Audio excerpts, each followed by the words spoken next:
Dans la cuisine, 3 personnes étaient en train de prendre leur petit déjeuner. Dehors, le soleil brillait. La journée s'annonçait magnifique. La tempête était oubliée. Ce changement de temps avait opéré une transformation dans le caractère des prisonniers de l'île. Il leur semblait sortir d'un horrible cauchemar. Certes, le danger continuait d'exister, mais ils l'affrontaient en plein jour. Cette atmosphère paralysante de peur qui, la veille, les enveloppait comme d'un linceul tandis que le vent gémissait au dehors, s'était dissipée. Si nous essayions de lancer des signaux héliographiques à l'aide d'un miroir, en nous postant sur le point le plus élevé de l'île, suggéra Lombard à ses compagnons. Quelques braves pêcheurs intelligents se baladant sur la falaise comprendra qu'il s'agit là d'un SOS. Le soir, nous pourrions allumer un gros feu. Malheureusement, il n'y a pas beaucoup de bois. D'autre part, les gens du village pourraient s'y méprendre, et y voir un feu de joie avec des chansons et des danses. Vera observa. Sûrement quelqu'un sur la côte connaît le morse, et on ne tardera pas à venir à notre secours, bien avant ce soir. Le ciel s'est éclairci, mais la mer reste encore houleuse. Les vagues sont terribles. Un bateau ne pourra pas aborder dans l'île avant demain, dit Blore. Une autre nuit à passer ici, s'écria Vera. Lombard haussa les épaules. Mieux vaut en prendre son parti. Nous en serons quittes au bout de 24 heures, je l'espère. Si nous pouvons tenir jusque-là, nous sommes sauvés. Blore s'éclaircit la voix. Il conviendrait d'examiner de plus près la situation. Qu'est devenu Armstrong? Faute de mieux, nous avons une pièce à conviction, déclara Lombard. Dans la salle à manger, il ne reste plus que 3 petits nègres. Cela indiquerait qu'Armstrong a reçu le coup de grâce. Alors, répliqua Vera, comment se fait-il que vous n'ayez pas retrouvé son cadavre? Vous avez raison, dit Blore. Lombard hocha la tête et renchérit. Oui, c'est plutôt bizarre. Impossible de mettre la main dessus. On a pu le jeter à la mer, remarqua Blore. Qui ça? Demanda Lombard irrité. Vous? Moi? Vous l'avez vu sortir par la porte devant, et vous êtes venu me retrouver dans ma chambre. Ensemble, nous avons fouillé le rocher et la maison. Quand diable aurais-je le temps de le tuer et de transporter son cadavre à l'autre bout de l'île? Je l'ignore, dit Blore. En tout cas, je sais une chose. Quoi? dit Lombard. À propos de ce revolver, c'était le vôtre, et il est maintenant en votre possession. Rien ne me prouve qu'il ne vous a jamais quitté. Qu'est-ce que vous me racontez là, Blore? Vous savez bien que nous avons tous été fouillés. Parbleu! Vous l'avez caché avant qu'on procède à la perquisition, puis vous êtes allé le reprendre. Espèce de tête de mule. Je vous jure qu'on l'a remis dans mon tiroir. J'ai failli tomber à la renverse tant j'ai été surpris de le voir là. Non, mais pour qui me prenez-vous? S'exclama Blore. Pourquoi Armstrong ou quelqu'un d'autre vous l'aurait-il restitué? En désespoir de cause, Lombard haussa les épaules. Je n'en ai pas la moindre idée. Tout cela me semble insensé. Cette histoire n'a ni queue ni tête. En effet, acquiesça Blore. Vous auriez pu en inventer une meilleure. Voilà bien la preuve que je vous dis la vérité. Je n'ai pas mon avis. Je m'y attendais. Écoutez, monsieur Lombard, lui dit Blore. Si vous êtes un honnête homme, comme vous le prétendez. Quand ai-je revendiqué ce titre d'honnête homme? L'interrompit Philippe. Jamais. Je n'ai été jusque-là. Bon, si vous nous avez raconté la vérité, reprit Blore, imperturbable. Il ne vous reste qu'un parti à prendre. Tant que vous garderez ce revolver, Miss Clayton et moi sommes à votre merci. Le seul moyen de nous tranquilliser est de ranger ce revolver avec les autres objets enfermés dans le coffre. Vous et moi continuerons à garder les clés. Philippe Lombard alluma une cigarette. Ne faites pas l'idiot, dit-il en exécutant un rond superbe avec sa fumée. Vous n'acceptez pas ma proposition? Non, ce revolver m'appartient, j'en ai besoin pour me défendre. Et je le garde. En ce cas, dit Blore, nous devons conclure que je suis U.N. Owen. Pensez ce qu'il vous en plaira. Mais s'il en était ainsi, pourquoi ne vous ai-je pas descendu cette nuit avec ce revolver? J'en aurais eu 20 fois l'occasion. Blore secoua la tête. Je ne sais pas, je l'avoue. Vous devez sans doute avoir vos raisons. Vera n'avait pris aucune part à cette discussion. Enfin, elle s'interposa. Vous vous comportez comme deux idiots. Comment? Fit Lombard en la regardant. Vous oubliez donc la chanson de la nourrice? Et d'une voix pleine de sous-entendus, elle récita. 4 petits nègres s'en allèrent en mer. Un hareng sort avala l'un d'eux, et il n'en resta plus que 3. Elle continua. Un hareng sort. C'est-à-dire une blague, n'est-ce pas? Donc, Armstrong n'est pas mort. Il a enlevé le nègre en porcelaine pour vous faire croire à sa mort. Vous direz ce qu'il vous plaira. Moi, je soutiens qu'Armstrong est toujours sur l'île. Sa disparition n'est qu'un stratagème pour égarer nos soupçons. Somme toute, vous avez peut-être raison, lui dit Lombard en se rasseyant. Votre raisonnement est très subtil, objecta Blore. Mais, alors, où se réfugie notre homme? Nous avons fouillé l'île en tous sens. Nous avons bien cherché partout pour retrouver le revolver, n'est-ce pas? Et sans résultat, fit remarquer Vera dédaigneuse. Cependant, l'arme n'avait pas quitté l'île. Il y a tout de même une différence de dimension entre un homme et un revolver, murmura Lombard. Peu importe, dit Vera. Je suis certaine de ne pas me tromper. Notre Monsieur Owen se trahit dans sa chanson, murmura Blore. Il aurait pu la modifier quelque peu.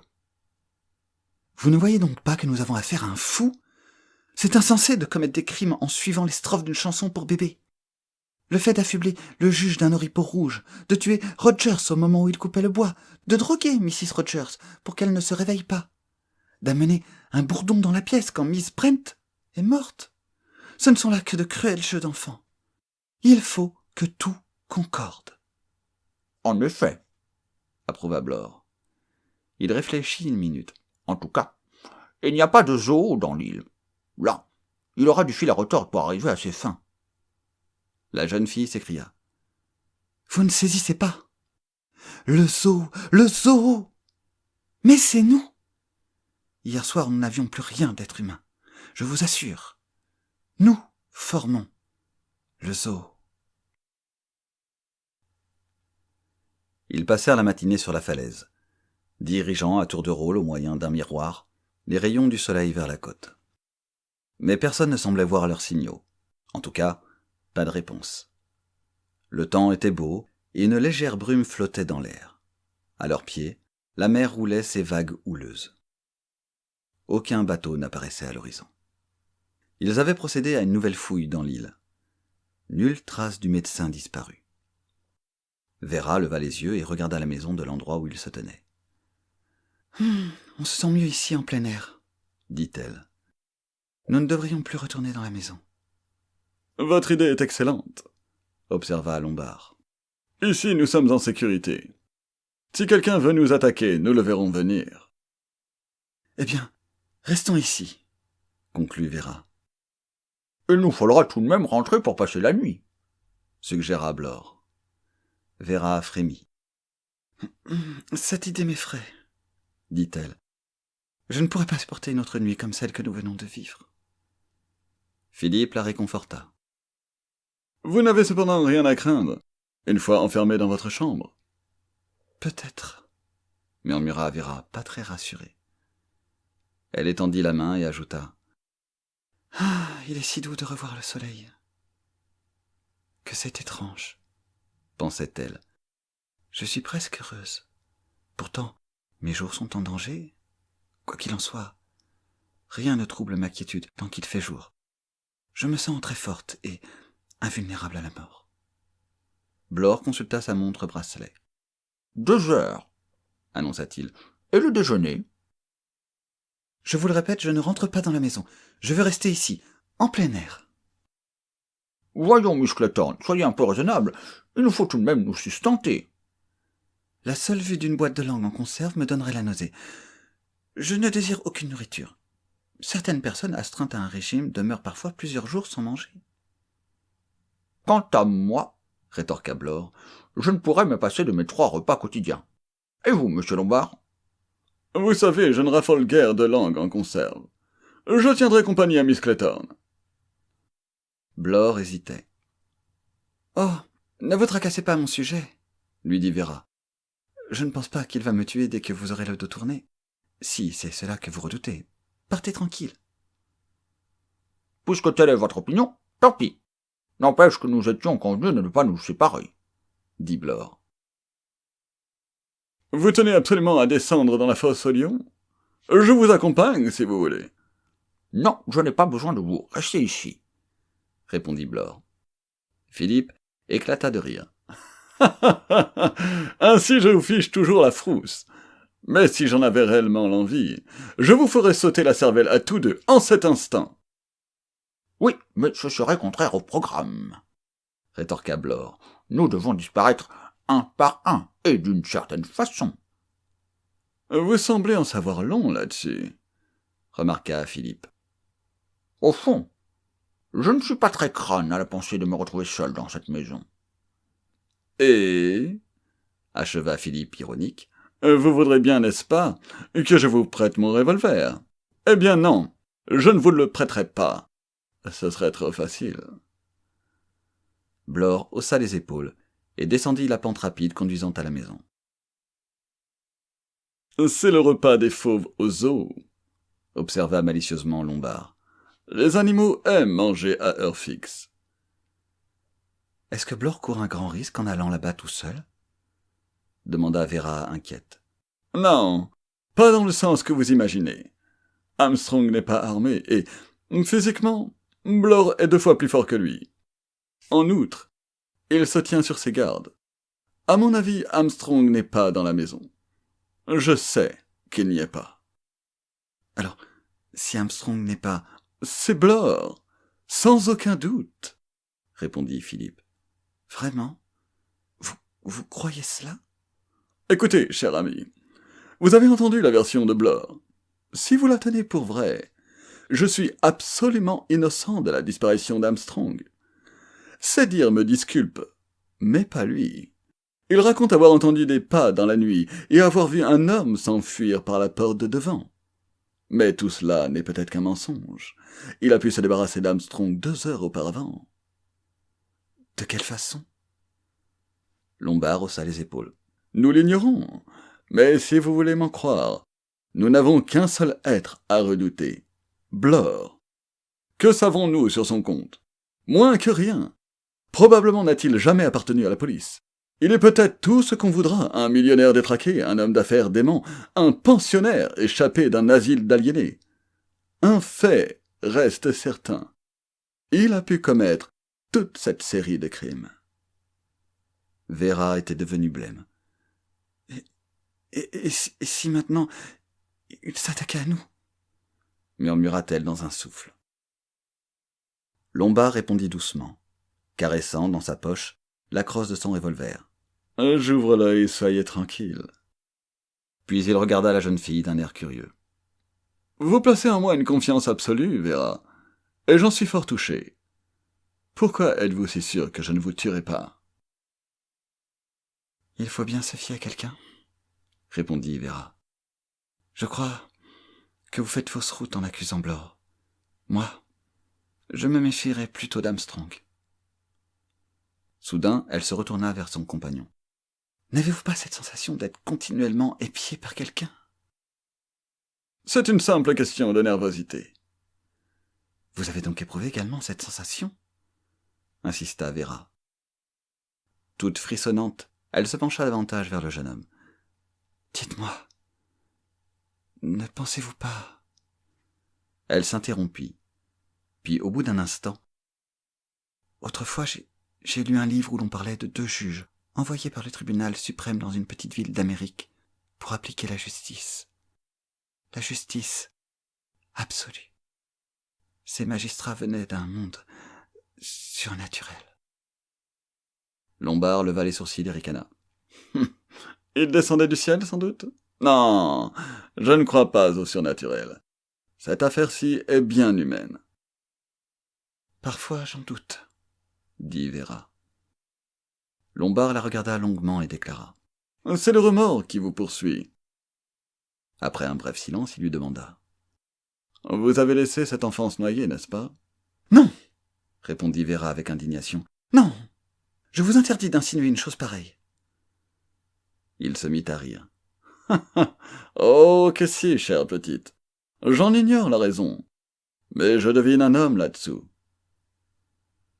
Une soudaine lassitude, un épuisement complet accablèrent la jeune fille, qui balbutia d'une voix monotone. Oui, il y avait un homme. Merci, dit Lombard. C'est tout ce que je voulais savoir. Vera se redressa brusquement. Qu'est-ce que j'entends là? On dirait un tremblement de terre. Non, dit Lombard. C'est tout de même drôle. Il y a eu une secousse, et il me semble avoir entendu un cri, pas vous? Tous deux regardèrent vers la maison. Le bruit est venu de ce côté-là. Allons voir ce qui se passe. Non, moi je n'y vais pas, déclara la jeune fille. Comme vous voudrez, en tout cas, j'y cours.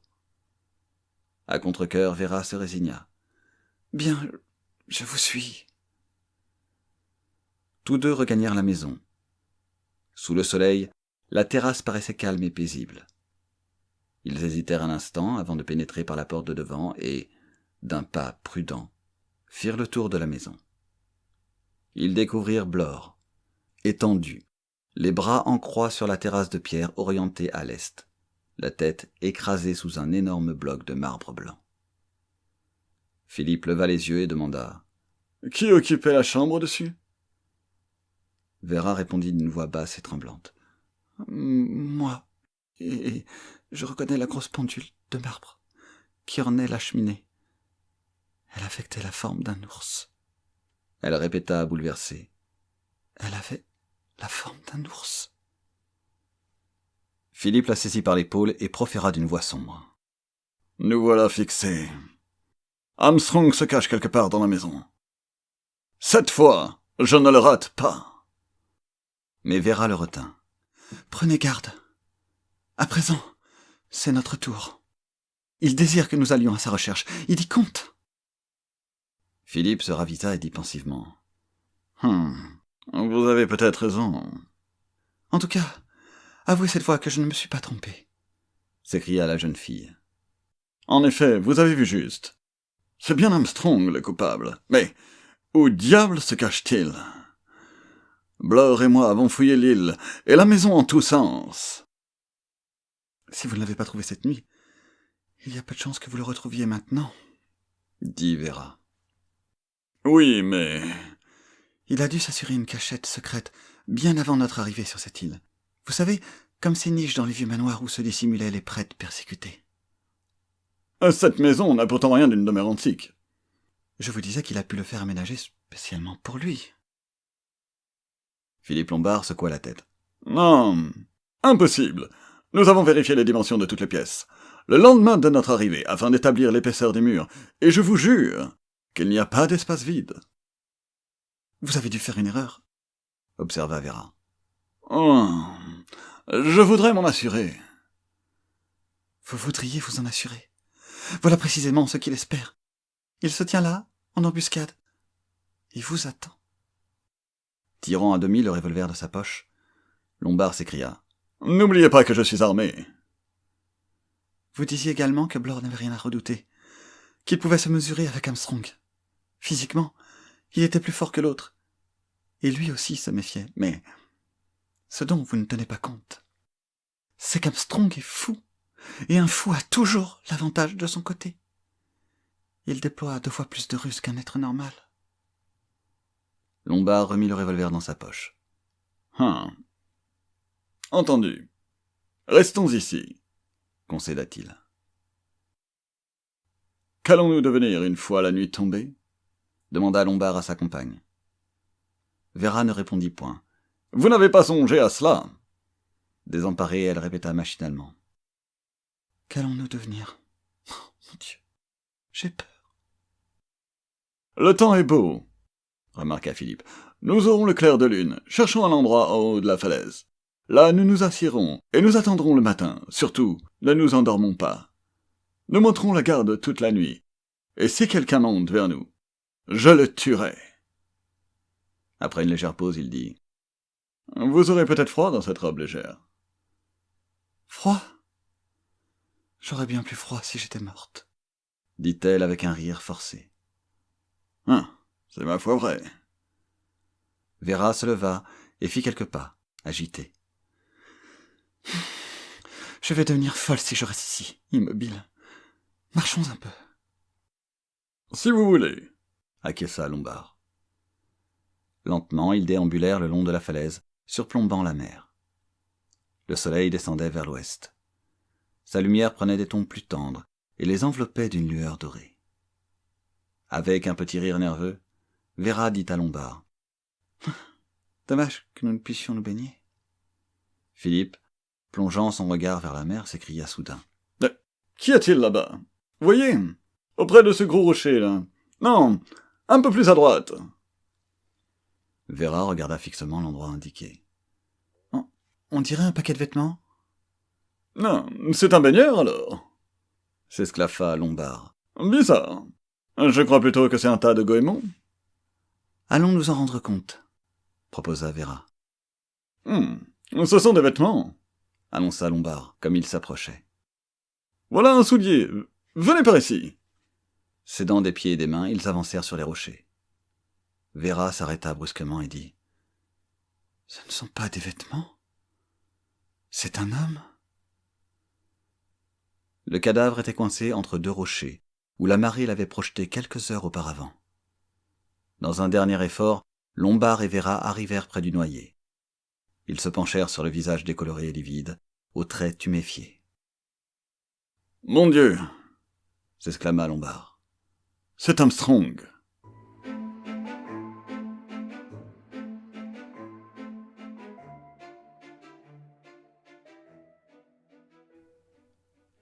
Des siècles s'écoulaient. Des mondes tourbillonnaient et disparaissaient dans le néant. Le temps n'avançait plus. Des milliers de générations se succédaient. Non.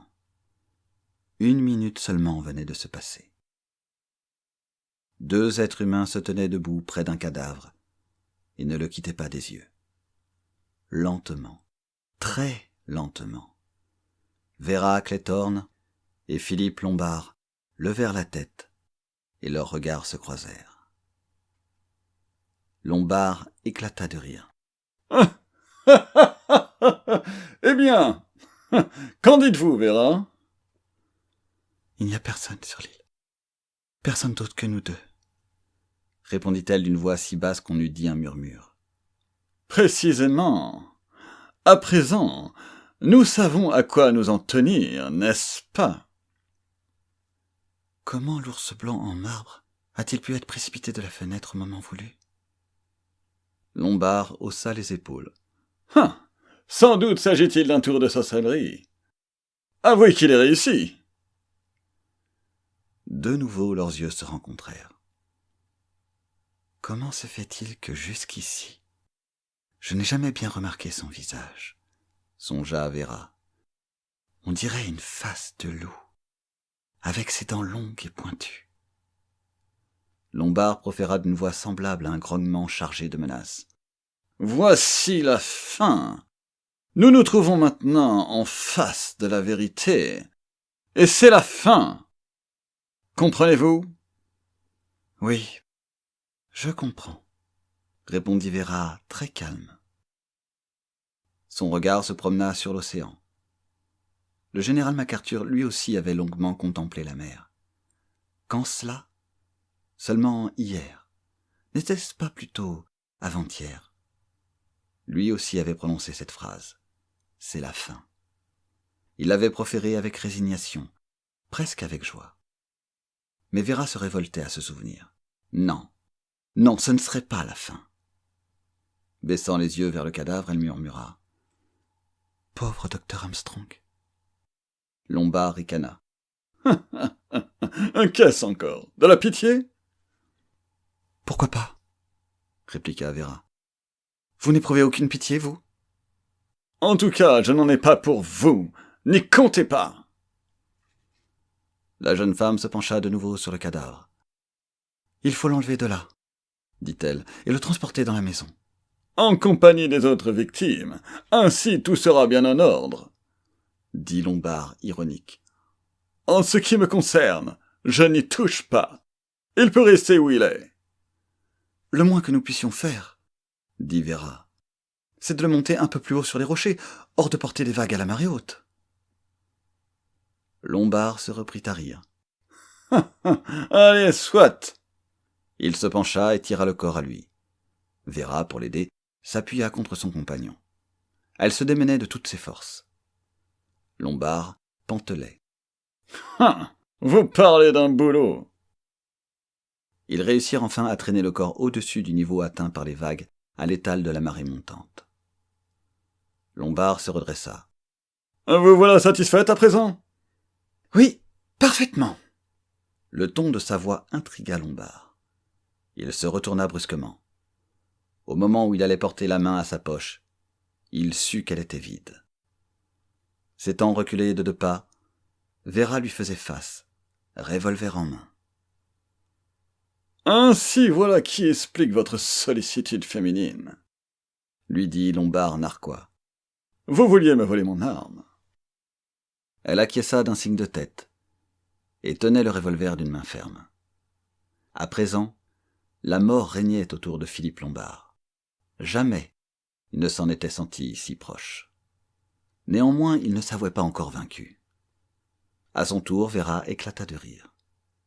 Allons, rendez-le-moi, insista Lombard. Son cerveau fonctionnait avec lucidité. Comment s'y prendre? Lui parler gentiment, endormir ses craintes, ou lui enlever l'arme par surprise? Toute sa vie, Lombard avait choisi le risque. Cette fois encore, il adopta sa méthode favorite.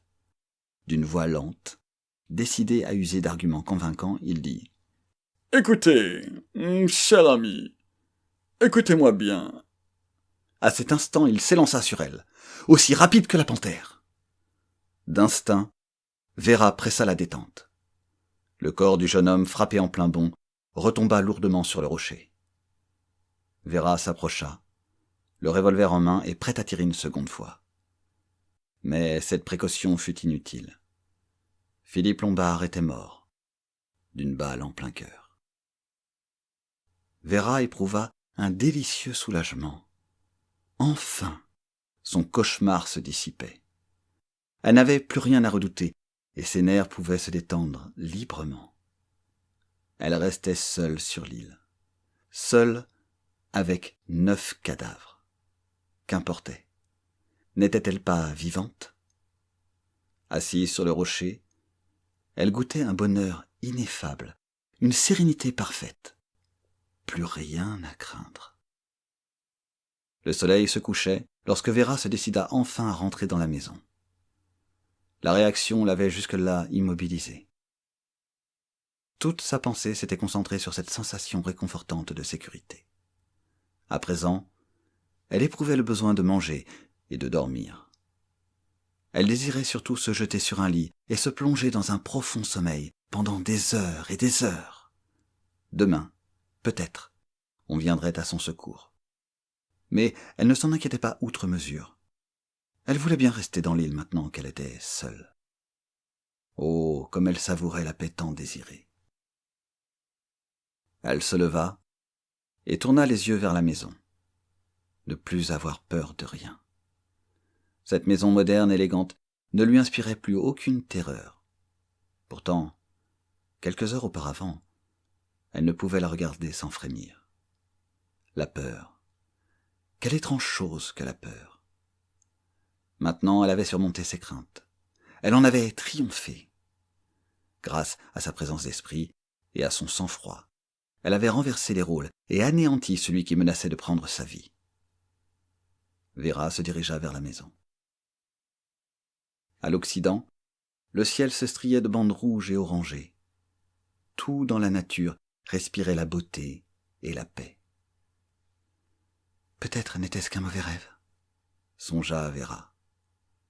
Comme elle se sentait lasse, horriblement lasse. Ses membres la faisaient souffrir, et ses paupières se fermaient. Ne plus rien redouter désormais. Dormir, dormir, Dormir. Oh, dormir. Dormir tranquillement à présent qu'elle était seule dans l'île. Un petit nègre se trouvait tout seul. Véra sourit à cette pensée. Elle entra dans la maison par la porte de devant. Là, tout était paisible. D'habitude, songea Véra, on hésiterait à dormir en une maison où gît un cadavre dans presque chaque chambre.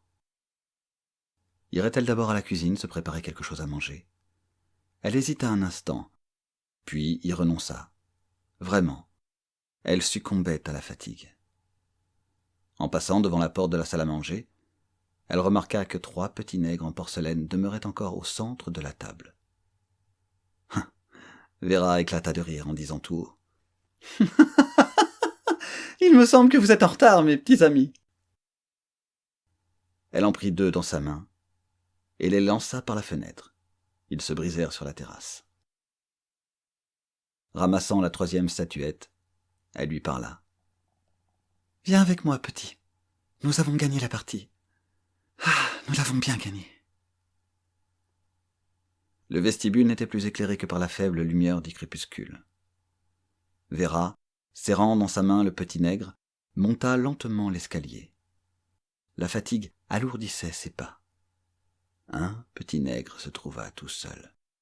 Et comment cette histoire finit-elle? Ah, je me souviens.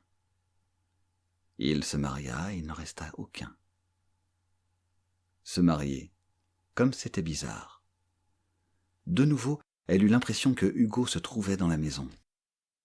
Oui, Hugo se trouvait là-haut et l'attendait. Véra se dit à elle-même. Ne fais pas la sotte. Tu es fatiguée et ton cerveau peut engendrer les visions les plus fantasques. Arrivée au haut de l'escalier, Véra laissa échapper de sa main un objet dont la chute fut amortie par l'épais tapis. Elle ne s'en aperçut pas alors qu'elle venait de laisser tomber le revolver. Elle ne pensait qu'au petit nègre qu'elle serrait entre ses doigts.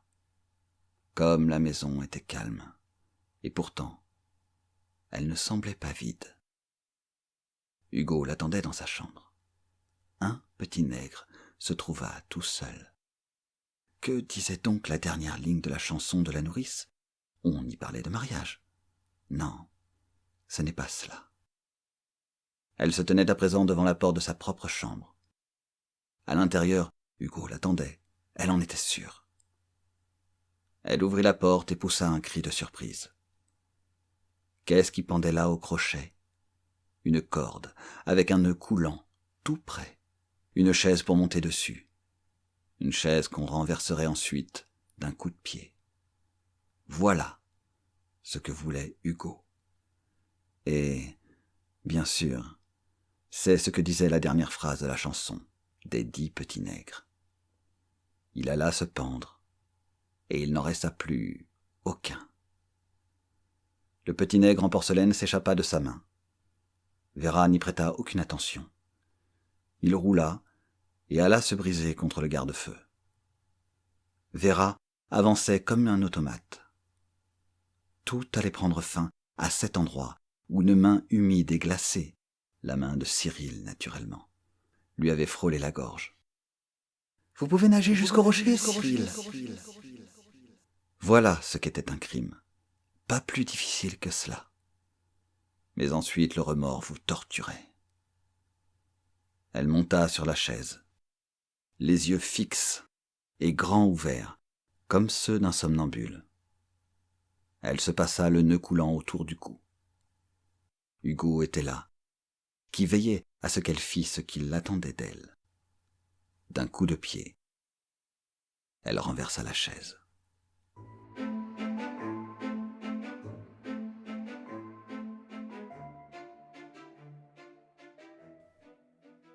Épilogue. Sir Thomas Ledge, sous-chef de la police à Scotland Yard, dit d'un ton irrité. « Mais toute cette histoire est incroyable. »« Je le sais, chef, » répondit l'inspecteur Maine, déférent. 10 personnes mortes, et pas un être vivant dans l'île du Nègre, continua le sous-chef de la police. Cela ne tient pas debout. Voilà pourtant ce que nous avons constaté, chef, répliqua l'inspecteur Maine, impassible. Sacrebleu! Quelqu'un doit les avoir tués, men. Voilà justement ce qui nous intrigue, chef. Pas d'indication dans le rapport du médecin légiste? Non, chef. Wargrave et Lombard ont été tués d'un coup de revolver. Le premier dans la tête, le deuxième au cœur. Miss Brent et Marston ont succombé sous l'effet du cyanure. Mrs. Rogers par l'absorption d'une trop forte de chloral. Rogers a eu la tête fendue d'un coup de hache. Blore a eu la sienne écrasée sous un bloc de marbre. Armstrong est mort noyé. MacArthur a eu le crâne fracturé d'un coup derrière la tête. Et Vera Clayton était pendue. Le sous-chef de la police fronça le sourcil. Une bien vilaine affaire, dit-il. Et vous n'avez pu obtenir de renseignements auprès des habitants de Sticklehaven? Tonnerre! Ils doivent pourtant savoir quelque chose! L'inspecteur Maine haussa les épaules. C'est une population de braves pêcheurs. Ils savent que l'île a été achetée par un nommé Owen. Voilà tout. Qui s'occupait de l'achat des vivres et a pris soin de l'aménagement pour recevoir les gens? Un nommé Maurice. Isaac Maurice. Et que dit-il de tout cela? Il ne peut rien dire, chef. Il est mort. Le visage du chef s'assombrit. Avons-nous des renseignements sur le dénommé Maurice? Oui, chef, pas mal. Ce n'était pas un type très recommandable. Il fut impliqué dans cette affaire frauduleuse de Benito, voilà 3 ans. Nous en sommes sûrs, bien que nous manquions de preuves. Il a été également mêlé à un scandale de stupéfiants, et là encore, nous n'avons pas eu de preuves. Ce Maurice était un homme extrêmement prudent. Et c'est lui qui a mené les transactions pour l'achat de l'île du Nègre? Oui, chef, mais il a bien spécifié qu'il achetait pour le compte d'un tiers, un client anonyme. En fouillant dans ses comptes, on pourrait découvrir le fin mot de l'histoire. L'inspecteur sourit. On voit que vous ne connaissez pas Maurice. Il s'entendait si bien à truquer les chiffres que le meilleur expert comptable du pays n'y verrait que du feu. Nous en avons su quelque chose dans l'affaire Benito.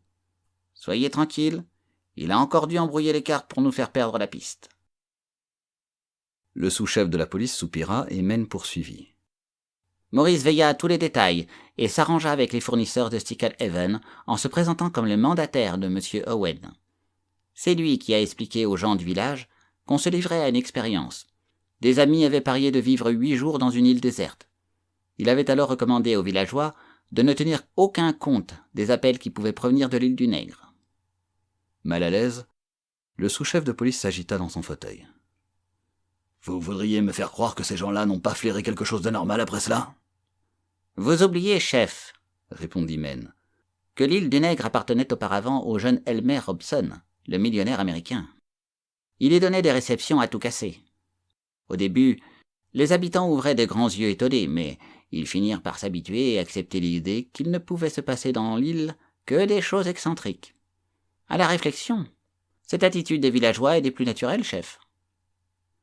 Le chef de la police acquiesça à contre-cœur. Fred Narracott, l'homme qui conduisit les invités dans l'île, fit une remarque assez significative, ajouta Maine. Il s'étonna, dit-il, du genre des invités de M. Owen. Ces gens n'avaient rien de commun avec les amis de M. Robson. C'est parce qu'il les jugea si calmes et normaux que, au mépris de M. Maurice, Narracott se rendit sur l'île dès qu'il entendit parler de leur SOS. Quand Narracott et ses hommes sont-ils partis à leur secours? Les signaux ont été perçus le 11 au matin par un groupe de boy scouts. Ce jour-là, impossible de se rendre sur l'île en raison de la mer houleuse.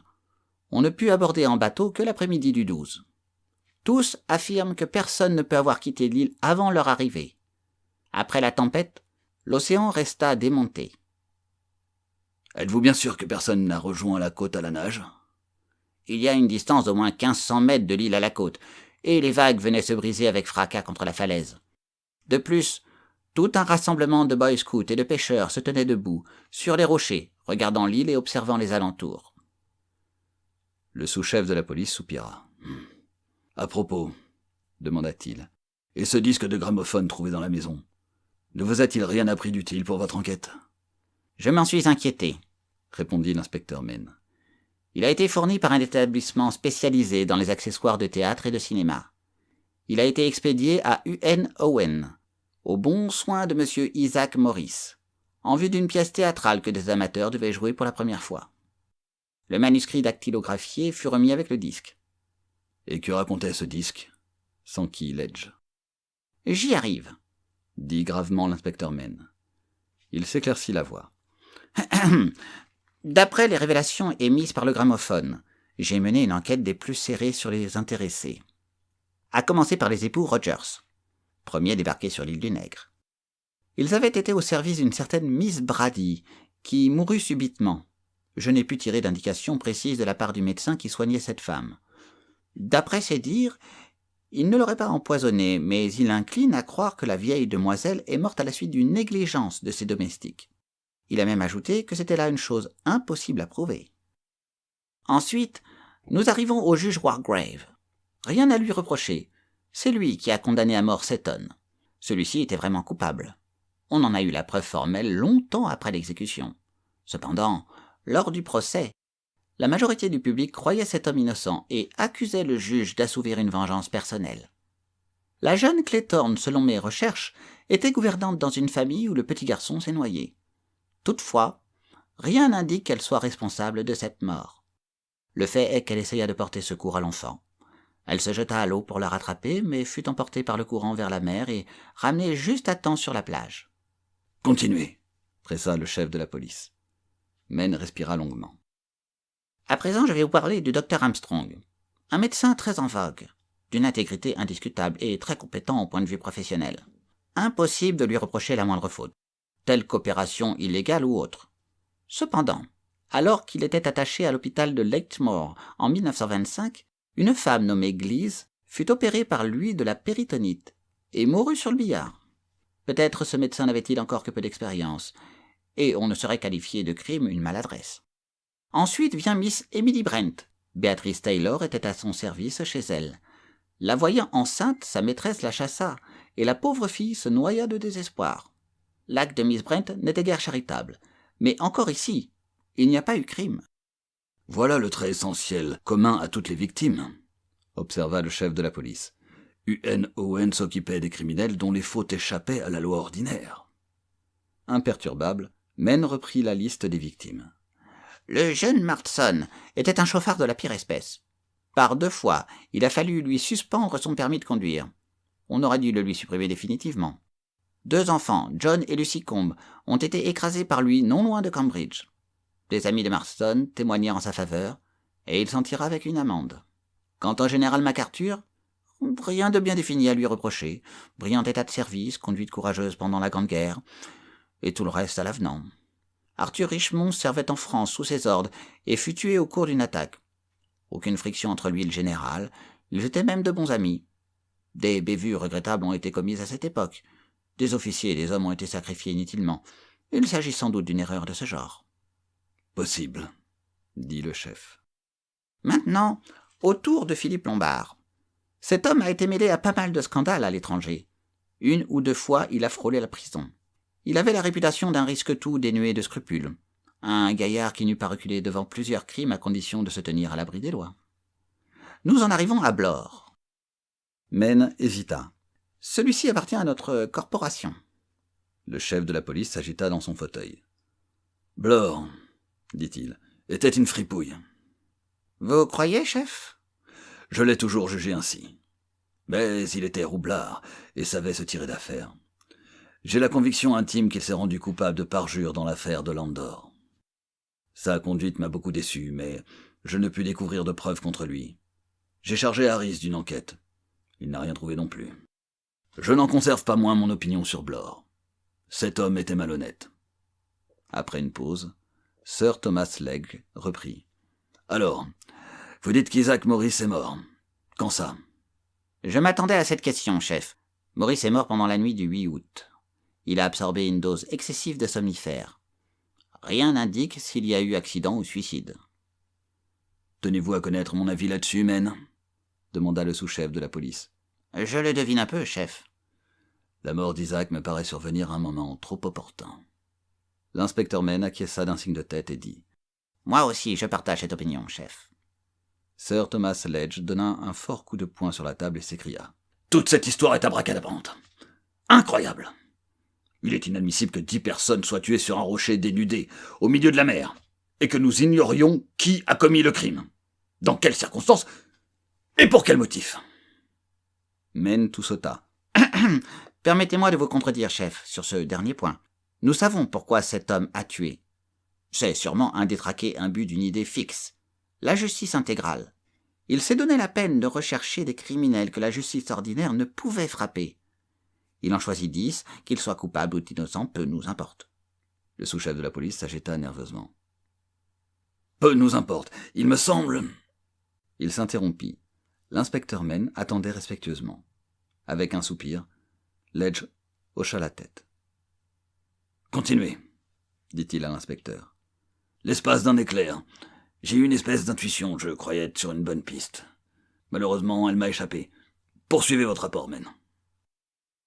Notre maniaque avait rassemblé sur l'île du Nègre 10 personnes, condamnées à mort. Elles furent exécutées. U.N. Owen a accompli sa besogne, et je ne sais comment il s'est évanoui en fumée. Le sous-chef de la police remarqua. Ce serait là un tour de magie prodigieux, Men. Mais il y a sûrement une autre explication. Vous vous imaginez, chef, reprit Men, que si cet homme se trouvait sur l'île, il n'a pu matériellement la quitter, et, suivant les notes écrites par les intéressés, ce Monsieur Owen ne débarqua jamais sur l'île du Nègre. Eh bien, la seule solution plausible, la voici. Monsieur Owen était l'un des 10. Le chef fit un signe de tête approbateur. Nous y avons déjà pensé, s'empressa d'ajouter Men. Et nous avons retourné la situation sous tous ses angles.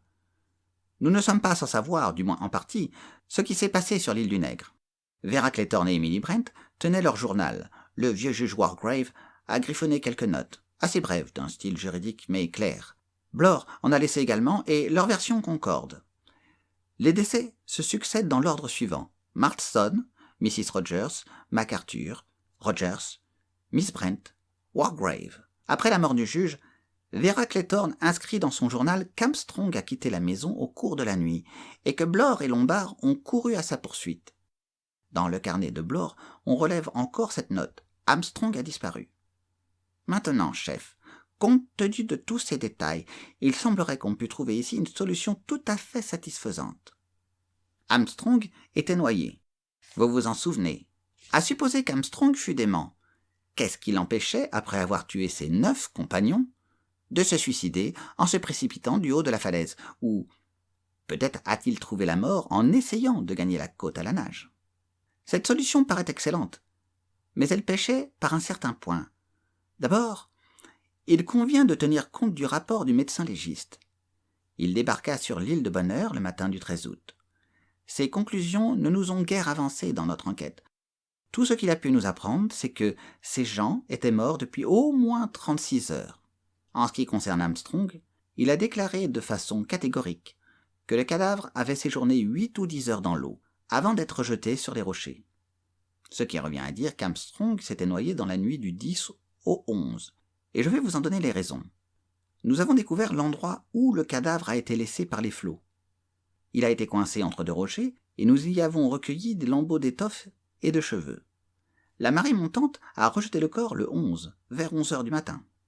Après cela, la tempête s'est calmée, et les traces laissées par les marées suivantes sont beaucoup plus basses. Vous pourriez supposer qu'Armstrong s'est débarrassé des 3 autres avant de se jeter à l'eau. Mais là encore, il convient de nous baser sur un fait. Le cadavre d'Armstrong a été traîné sur les rochers au-dessus de la marque de la haute mer. Nous l'avons relevé à un endroit inaccessible à la marée, et il reposait allongé sur le roc, les vêtements en ordre. Voilà donc un point éclairci. Quelqu'un vivait sur l'île après la mort d'Armstrong. Après une pause, Men reprit. Et le 11 au matin, voici exactement où nous en sommes. Armstrong a disparu, noyé. Il nous reste 3 personnes, Lombard, Blore et Vera Clayton. Lombard a été tué d'un coup de revolver. Son cadavre gisait sur le rocher près de celui d'Armstrong. On a trouvé Vera Clayton pendue dans sa chambre à coucher et le corps de Blore étendu sur la terrasse. Il avait la tête fracassée par la chute d'une lourde pendule en marbre, qui, selon toute probabilité, a dû tomber sur lui de la fenêtre du dessus. Le sous-chef Ledge demanda brusquement. « La fenêtre ? De quelle chambre ?» Celle de Vera Clayton. À présent, chef, considérons chacun de ces cas séparément. D'abord, Philippe Lombard. Supposons qu'il ait poussé ce bloc de marbre sur Blore. Il aurait ensuite fait avaler un stupéfiant à la jeune fille et l'aurait pendue. Après cela, il se serait rendu au bord de l'eau et tué d'un coup de revolver. Mais, en ce cas, qui lui aurait enlevé le revolver ? Car nous avons retrouvé l'arme dans la maison, au haut de l'escalier, sur le seuil de la porte ouverte de Wargrave. Y avez-vous relevé des empreintes digitales ? Demanda le sous-chef de la police. Oui. Mais alors ? Je devine ce que vous allez dire, chef. Que Vera Clayton est la coupable. Qu'elle a tué Lombard, rapporté le revolver à l'intérieur de la maison, fait tomber la pendule de marbre sur la tête de Blore et s'est ensuite pendue. Cette supposition serait admissible, jusqu'à un certain point. Dans sa chambre à coucher, sur une des chaises, on retrouva les mêmes marques de goémon que sur ses chaussures, ce qui donne à croire qu'elle est montée sur la chaise, a glissé la corde autour de son cou et a renversé la chaise d'un coup de pied. Or, cette chaise n'était pas renversée, comme toutes les autres chaises de sa chambre. Elle était rangée contre le mur. Elle a été remise en place après la mort de Vera Clayton, et par quelqu'un d'autre. Reste Blore. Si vous me dites qu'après avoir tué Lombard et poussé Vera à se pendre, il est sorti et a fait tomber sur lui un énorme bloc de marbre au moyen d'une ficelle ou de quelques autres dispositifs, je ne vous croirai pas. Un homme ne se tue pas de cette façon, et, qui plus est, Blore n'était pas à ce point assoiffé de justice. Nous le connaissons assez pour l'affirmer. J'en conviens, dit Sir Thomas Ledge. L'inspecteur Mayne continua. Par conséquent, chef, il devait y avoir quelqu'un d'autre sur l'île. Ce quelqu'un a remis tout en ordre une fois sa macabre besogne achevée. Mais où nichait-il pendant tout ce temps, et où est-il parti ? Les habitants de Sticklehaven sont absolument certains que personne ne pouvait quitter l'île avant l'arrivée du canot de sauvetage. Mais en ce cas... Il s'interrompit. En ce cas, répéta le sous-chef de la police. L'inspecteur soupira, hocha la tête et se pencha en avant. Mais en ce cas, qui les a tués ?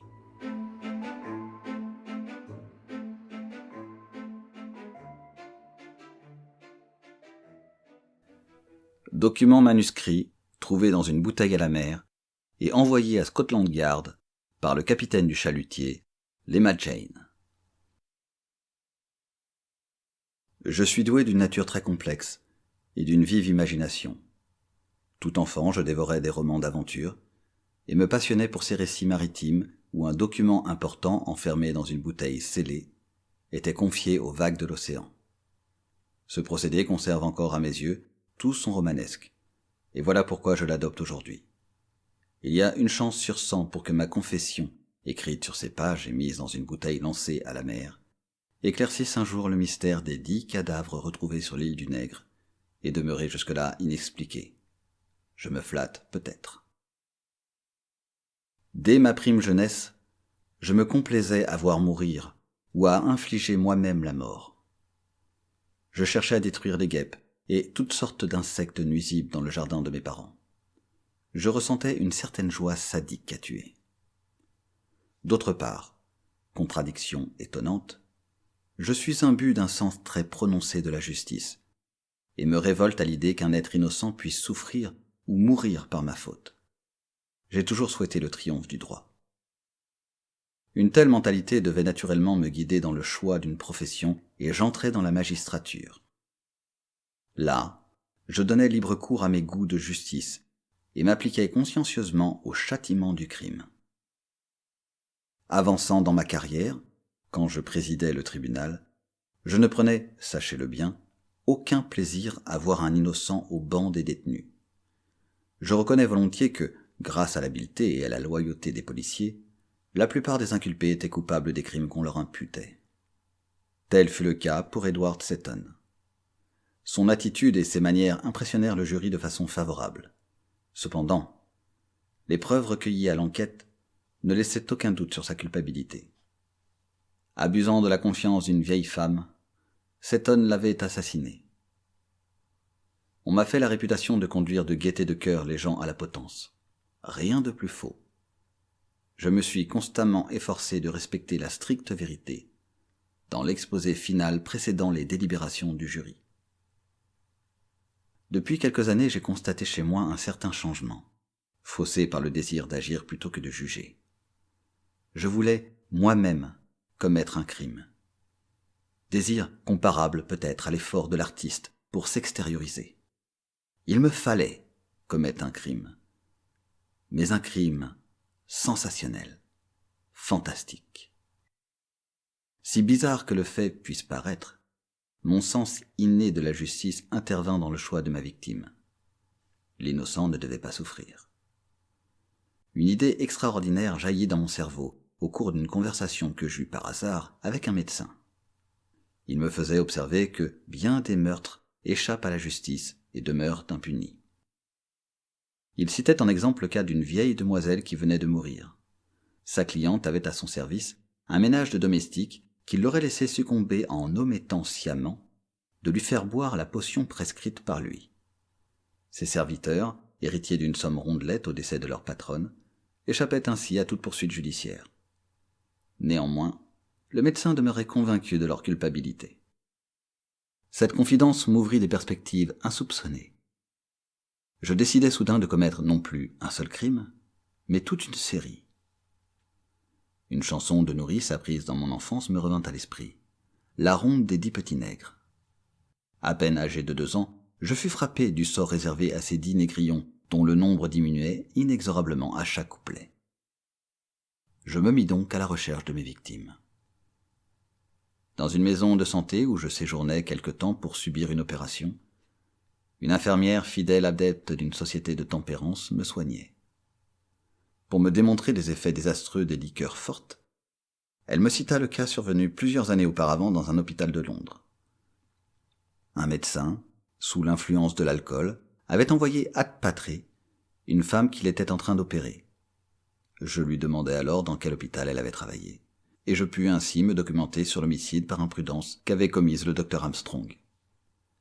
Une conversation entre 2 vieux officiers en retraite de mon club me mit sur la piste du général MacArthur. Un individu, récemment revenu des bords de l'Amazone, me révéla les agissements d'un certain Philippe Lombard. L'histoire de la puritaine Emily Brent et de sa malheureuse servante me fut racontée à l'île de Majorque par un compatriote soulevé d'indignation devant la dureté de cœur de la vieille fille. Je relevai le nom d'Anthony Marston dans une liste de gens coupables de semblables forfaits. Quant à l'inspecteur Blore, il me tomba tout naturellement entre les mains un jour que des confrères discutaient en ma présence de l'affaire Landor. Enfin, je découvris le cas de Vera Clayton au cours d'une traversée sur l'Atlantique. À une heure tardive de la nuit, je me trouvais seul au fumoir avec un jeune homme beau et distingué du nom de Hugo Hamilton. Il paraissait triste, et pour noyer sa peine, il buvait. Il en était au stade des confidences. Alors, mais sans grand espoir d'une découverte sensationnelle, je commençai mon habituel interrogatoire. La réponse du jeune homme me surprit, et je me souviens textuellement de ses paroles. « Vous avez raison, me dit-il. Le meurtre n'est pas ce qu'on s'imagine d'ordinaire. Pour tuer son semblable, point n'est besoin de lui administrer de l'arsenic ou de le pousser du haut d'une falaise. » Il se pencha vers moi et ajouta en me regardant bien en face. « J'ai connu une criminelle. Je l'ai très bien connue. Et qui mieux est, je l'aimais éperdument. Quelquefois encore, je pense à elle. Le côté dramatique de l'affaire, c'est qu'elle a commis son crime plus ou moins pour moi. Les femmes sont parfois diaboliques. Jamais je n'aurais cru cette jeune fille aimable et enjouée, vrai ange de douceur, capable d'envoyer un gosse se baigner pour le laisser sciemment se noyer. Je lui répliquai. « D'abord, êtes-vous bien sûr qu'il s'agisse d'un crime ?» Hugo parut s'arracher subitement à l'influence de l'alcool et me dit « Absolument sûr.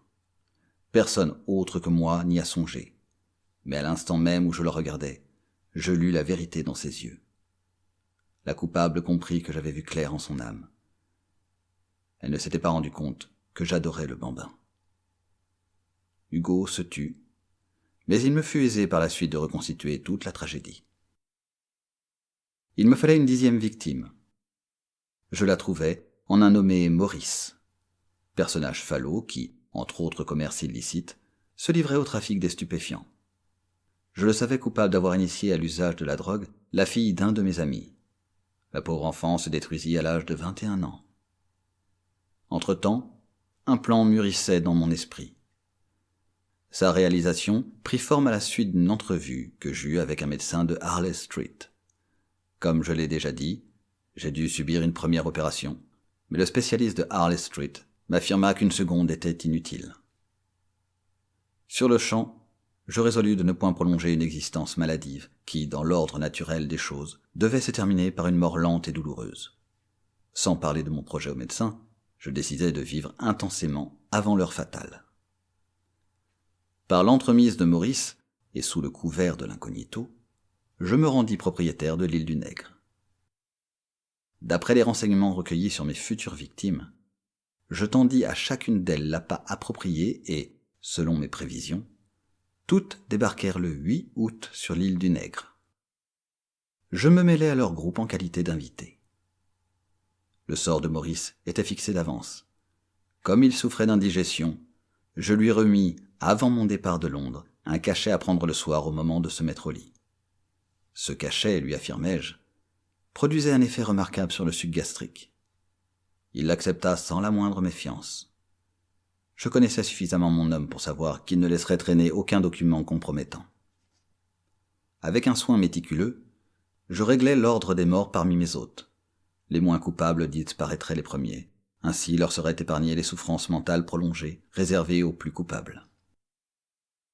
Anthony Marston et Mrs. Rogers furent frappés les premiers.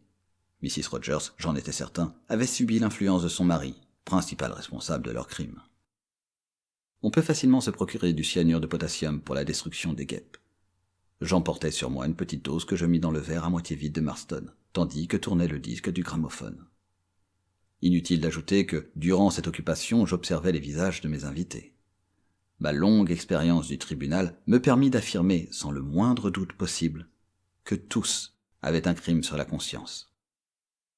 Au cours d'une de mes récentes crises, très douloureuse, mon médecin m'avait ordonné de prendre une légère dose de chloral pour dormir. Je supprimai ce somnifère et le mis de côté jusqu'à ce que j'eusse en ma possession une quantité suffisante pour déterminer une issue fatale. Lorsque Rogers apporta du brandy pour sa femme, il posa le verre sur la table. À cet instant, le soupçon ne s'étant pas encore manifesté dans notre groupe, il me fut très facile d'introduire le poison dans le verre lorsque je passais près de la table.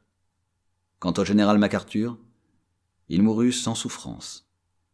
Ayant choisi le moment propice pour quitter la terrasse, je me glissai sans bruit derrière lui.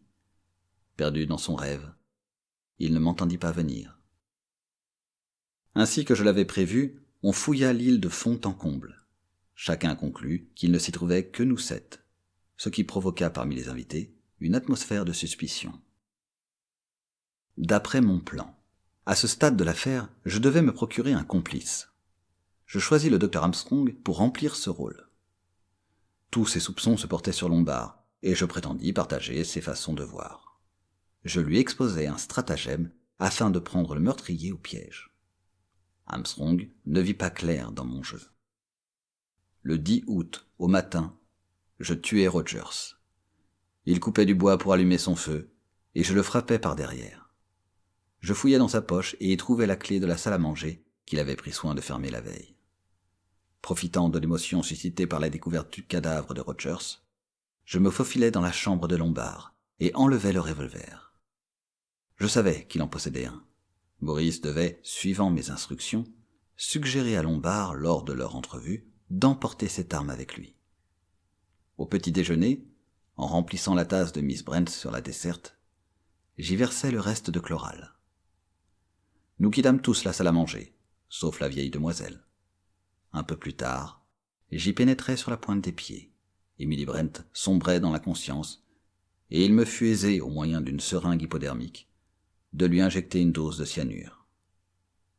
L'introduction du bourdon dans la pièce semble puérile, mais le procédé m'amusa. Je m'efforçai, autant que possible, de me conformer au refrain de la chanson enfantine des 10 petits nègres. Après la mort d'Emily Brent, nous fûmes tous soumis à une fouille rigoureuse. De fait, c'est moi-même qui en avais suggéré l'idée. J'avais caché soigneusement le revolver, et je ne possédais plus ni chloral ni cyanure. Je proposai ensuite au Dr Armstrong de mettre notre projet à exécution. Il s'agissait tout simplement de simuler ma mort. Aux yeux des autres, je devais passer pour la prochaine victime, ce qui, dis-je au médecin, ne manquerait pas d'alarmer l'assassin et, en tout cas, me permettrait d'aller et venir librement pour espionner le meurtrier inconnu. Cette idée plut à Armstrong et, dès le soir même, tout fut prêt. Un petit emplâtre de boue rouge sur le front, le rideau écarlate de la salle de bain et la pelote de laine d'Emily Brent me fournirent les accessoires de la mise en scène. On s'éclairerait à la lueur vacillante des bougies et le docteur Armstrong serait la seule personne à m'observer de près. Tout marcha à merveille. Miss Clayton poussa des cris d'orfraie au contact du long ruban de goémon suspendu par moi au plafond de sa chambre. Tous se ruèrent dans l'escalier, et j'en profitai pour prendre l'attitude du juge assassiné. L'effet produit dépassa toutes mes espérances. Armstrong joua son rôle à la perfection. On me transporta dans ma chambre, on m'étendit sur mon lit, après quoi, on ne se soucia plus de moi. Chacun éprouvait une peur indicible de ses compagnons. J'avais donné rendez-vous à Armstrong dehors vers 2 heures du matin. Je l'amenai au haut de la falaise, à quelque distance derrière la maison, d'où, à l'abri des regards indiscrets, les fenêtres des chambres accouchées dedans sur la façade, nous verrions si quelqu'un venait de notre côté. Soudain, je lançai une exclamation et invitai Armstrong à s'approcher du bord pour se rendre compte si ce n'était pas l'ouverture d'une caverne que j'apercevais en bas. Sans méfiance, il se pencha au-dessus du gouffre. D'une brusque poussée, je lui fis perdre l'équilibre et le précipitai dans les vagues mugissantes qui venaient se briser au pied des rochers. Je regagnai la maison, et c'est sans doute mon pas que perçut Blore. Je me glissai dans la chambre d'Armstrong, puis j'en sortis en produisant cette fois un bruit suffisant pour me faire entendre. Une porte s'ouvrit, et je descendis l'escalier. On a dû m'apercevoir au moment précis où je franchissais le seuil de la porte d'entrée. 1 minute ou 2 s'écoulèrent avant que les autres se missent à ma poursuite. Je contournai l'angle de la maison et entrai dans la salle à manger par la fenêtre que j'avais laissée ouverte. Après avoir fermé cette fenêtre, je cassai la vitre, puis remontai m'allonger sur mon lit pour faire le mort. Il était facile de prévoir que de nouveau, ils fouilleraient la maison, mais sans examiner les cadavres de trop près, tout juste pour s'assurer qu'Armstrong ne leur jouait pas la comédie et ne s'était pas substitué à une des victimes. Voilà en effet ce qui se passa. J'oubliais de dire que j'avais mis le revolver dans la chambre de Lombard. On désirerait peut-être savoir où je l'avais caché pendant la fouille. Dans le placard de la cuisine, où se trouvait une pile de boîtes de conserve. J'ouvris celle de dessous, une boîte de biscuits, j'y fourrai le revolver et replaçai la bande de tissu gommé. J'avais calculé juste. Personne ne songea à déranger toutes ces boîtes intactes en apparence, celle du dessus étant soudée. J'avais dissimulé le rideau écarlate plié bien à plat sous le carré en toile de Perse recouvrant le siège d'une des chaises du salon, et la laine dans le coussin d'un fauteuil, après y avoir pratiqué une légère ouverture. Vint alors le moment que j'attendais avec impatience. 3 personnes demeuraient sur l'île, si effrayées l'une de l'autre, que le pire pouvait se produire, et l'une d'elles possédait un revolver. Je les guettais des fenêtres de la maison, et quand je vis Blore approcher seul, je tins le bloc de marbre tout près, au bord de la fenêtre. C'en était fait de l'ex-policier. De mon poste d'observation, je vis Vera Clayton vider son arme sur Lombard. Cette jeune fille audacieuse m'avait bien semblé de taille à se mesurer avec lui. Aussitôt après, je disposai la mise en scène dans la chambre de Vera, et j'attendis anxieusement le résultat de cette expérience psychologique. La tension nerveuse consécutive à l'homicide que Vera venait de commettre, la force hypnotique de l'ambiance et le remords de sa faute passée suffiraient-ils, comme je l'espérais, à l'acculer au suicide? Je ne me trompais point. Vera Clayton se pendit sous mes yeux. Dissimulé dans l'ombre de l'armoire, je suivis chacun de ses mouvements. Et maintenant j'arrive au dernier acte du drame. Quittant ma cachette, j'enlevai la chaise et la plaçai contre le mur. La jeune fille avait laissé choir le revolver au haut de l'escalier. Je le ramassai en prenant bien soin de ne pas oblitérer les empreintes digitales de Vera. Mon récit terminé, je vais introduire ces pages dans une bouteille que je scellerai avant de la lancer à la mer. Pourquoi ? Je nourrissais l'ambition de perpétrer un crime mystérieux dont l'auteur resterait anonyme. Mais l'art seul ne saurait me satisfaire. Tout artiste a soif de gloire. En toute humilité, j'avoue que, moi, j'éprouve le désir pitoyablement humain de faire connaître à mes semblables jusqu'à quel point j'ai poussé mon astuce et ma ruse. En faisant cette confession, je conserve l'espoir que le mystère de l'île du Nègre demeurera insoluble. Qui sait? La police se montrera peut-être plus intelligente que je ne le pense. Après tout, elle connaît la culpabilité d'Edward Seton, et en déduira par conséquent qu'un des 10 individus présents sur l'île n'était pas un meurtrier, au sens propre du mot. Paradoxalement, cet innocent devait être, en bonne logique, le justicier assassin. De plus, la marque que laissera sur mon front la balle du revolver n'est-elle pas le signe de Caïn? Il ne me reste que peu de choses à dire. Après avoir confié aux vagues de l'océan mon message enfermé dans une bouteille, je remonterai m'étendre sur mon lit. À mes lorgnons est attaché un long cordon noir. En réalité, il s'agit d'un élastique. De tout mon poids, je m'appuierai sur ces lorgnons placés sous moi, et je fixerai, pas trop solidement, le revolver à l'autre bout de l'élastique passé autour de la poignée de la porte ouverte. Voici, selon mes prévisions, ce qui surviendra. Ma main, protégée par un mouchoir, ayant pressé la détente, retombera à mon côté. Le revolver, tiré par l'élastique, ira buter contre la porte. Le choc le fera se détacher de l'élastique et tomber sur le seuil. L'élastique coulissera autour de la poignée et, libéré, reviendra alors pendre innocemment au lorgnon retenu par le poids de mon corps. Le mouchoir? Bah, la présence d'un mouchoir sur le parquet, à portée de ma main, ne devrait pas provoquer de commentaires. On me verra allongé sur mon lit, une balle dans la tête, suivant les notes de mes compagnons. Quand on découvrira nos cadavres, il sera impossible de déterminer l'heure de notre mort. La houle, une fois calmée, des pêcheurs viendront en bateau pour nous porter secours.